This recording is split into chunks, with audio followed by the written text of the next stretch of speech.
You decided to get a custody evaluation. You asked the judge to order it, and the judge actually granted it. So now what do? I'm going to answer the questions about how to get ready for a custody evaluation in this week's video. Check it out.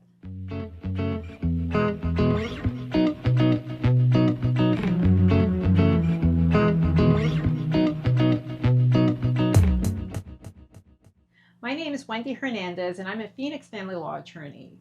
I'm also the creator of Command the Courtroom. I hope that you have had a chance to watch at least a few of the videos on the Command the Courtroom YouTube channel. If you like the videos, be sure and give them a thumbs up, including this video. And if you haven't already subscribed to the Command the Courtroom YouTube channel, don't forget to do that right now. And lastly, if you have a child custody or family law case success story to share with me, be sure and email me. I love hearing from my Command the Courtroom viewers. It makes me happy to hear that you're finding success with the help of the videos that are out there in the world and on the YouTube channel. So let's move on to today's topic, which is how do you prepare for a child custody evaluation? So the first thing that you need to think about is what documentation do you want to present to the child custody evaluator? If you're playing your cards right, you already should be gathering documentation because you need to be preparing for a trial in the event that your case doesn't settle. And if you have watched the other videos on the Command the Courtroom YouTube channel about disclosure and discovery, you will know that in order to use certain information at your child custody trial or your family court trial, you need to have disclosed it to the other side well in advance of the trial. So the information that you're already in the process of gathering and that you could use at trial is likely information that you should provide to your child custody evaluator. Now, some evaluators have specific guidelines about the type of information that they want you to provide to them. So you need to follow those guidelines above all, as well as the guidelines in your jurisdiction. But some examples of the types of information I've seen my clients give to evaluators are things like school reports, grade reports, doctor's reports, any kind of medical reports, reports on special needs that a child may have, any relevant police reports of incidents that have happened between the parties or between one of the parties and the children or a child, records of past court proceedings like transcripts where maybe one party is contradicting something that they're saying in the current proceeding. If there's been orders of protection are relevant to custody proceedings. If there have been criminal convictions, and those are also relevant to proceedings. So that's just, there's a ton of examples that I could give. I could go on and on about evidence that you could provide not only in your child custody case, but also to your child custody evaluator. One thing that I did not mention that could potentially be helpful in your case are text messages and email messages. One thing I will caution you about is a custody evaluator is not going to be a happy camper if you force them to read through thousands of pages of text messages and email messages, many of which may not be relevant to the fact finding that they're doing. So I would ask that child custody evaluator for guidance about the types of text messages and email messages that they're looking for. And sometimes I even have one custody evaluator that I've had a client work with in the past where they limit the number of text messages and email messages that they will read. And what this forces the parties to do is really examine those messages and distill them down to the most important ones to provide in the case. So, number one, gather your documents. Tip number two, when it comes to preparing for a custody evaluation, is to the best of your ability, try to maintain a healthy and civil co-parenting relationship with your ex. I understand there's some real jerks in the world, and your ex may be one of those jerks. I understand that there are people who have serious personality disorders, who have been violent, who have been abusive, and your ex may be one of those people. I get that. But that does not mean you have to treat your ex or soon-to-be ex with disrespect, with disdain, with hatred, with contempt. Be civil. Maintain a civil communication relationship. In some cases, you and your ex may not be able to communicate with each other verbally at all. In some cases, you may have to communicate only via text message or email, and that is okay. But keep it straightforward to the issues in dispute.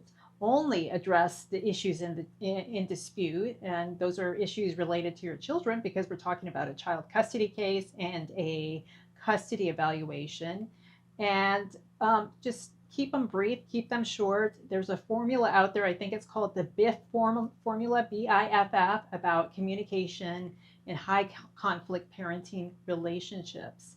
If you lose your cool and if you snap, that happens once in a while, but it should not be the norm. And if a judge is seeing both parties repeatedly treat each other with disrespect, the court isn't going to blame the person who the other person is saying caused it. The court is going to blame both parties because the court is going to say it takes two to tango. Keep a civil co-parenting relationship to the best of your ability, as hard as it may be, as much of a jerk as your ex may be. It will do you good, especially when it comes to that child custody evaluation. Next tip, keep a parenting journal. I really think it's important to keep notes of the significant things that happen in your case for a couple of reasons. Number one, it is going to help you document what is happening in real time.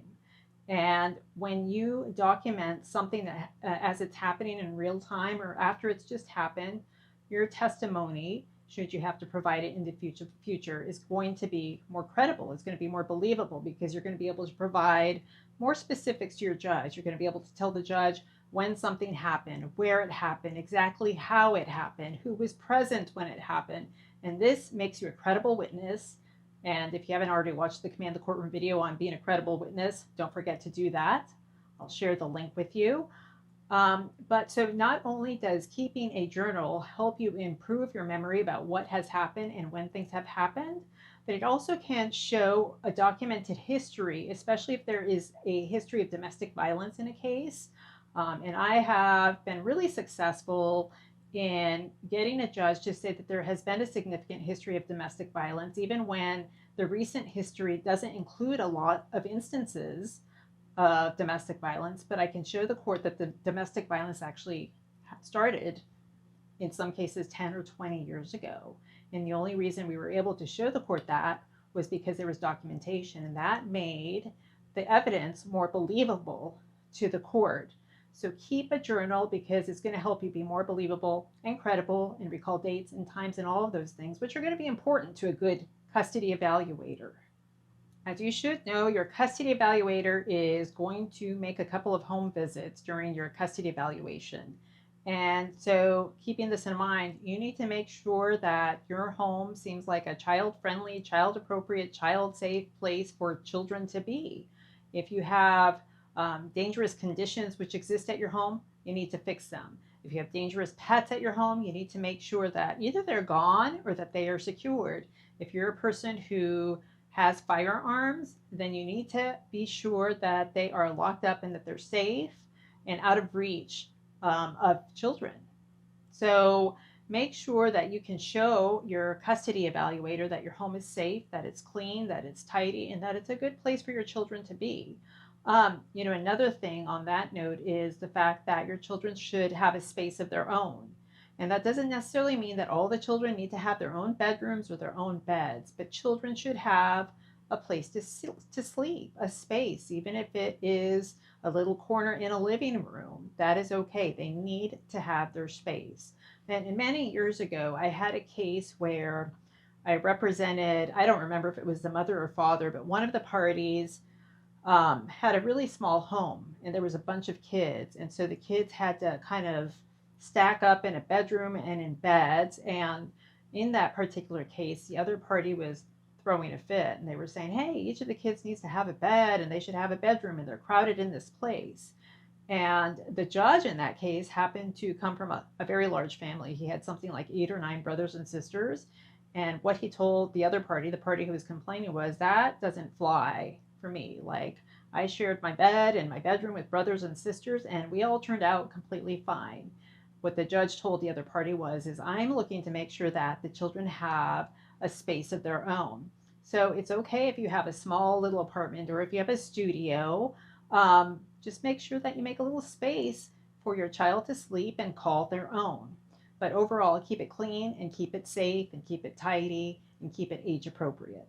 So, as you prepare to go into your child custody evaluation, I would invite you to kind of examine your conscience and look yourself in the mirror and be willing to be really honest with yourself and say, hey, is there an area where I can improve, either as a co parent or as a parent overall?